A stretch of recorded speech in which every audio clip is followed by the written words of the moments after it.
عزیز سلام علیکم. 4 سپتامبر سال 2024 میباشد. آنچه وقت شد من از باغ خودم نوار نشان ندادم و امروز من نوار بهش نشون میدم از انگور کشمشی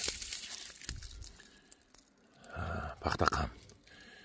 باور کنید اگر این خورید که تمام انگور رو فراموش میکنید. بسم الله الرحمن الرحیم.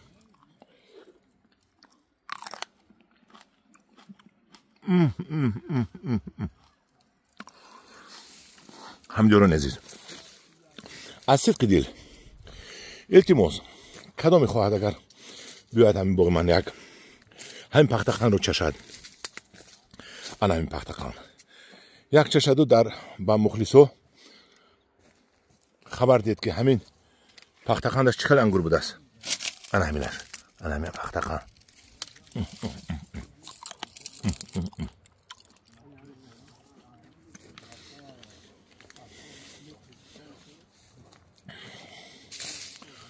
چی گویم با شما؟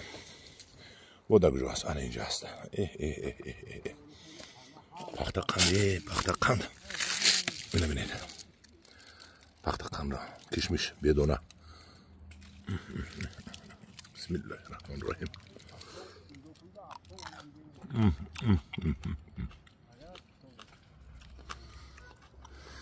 گپ نیست. از این پختقان هست یک 50-60-70 تا میهولش. مرحمت مراجعت کنید. بود دوناش کلان میشد. این در خونه من در چویلوب کلان شدگی بود.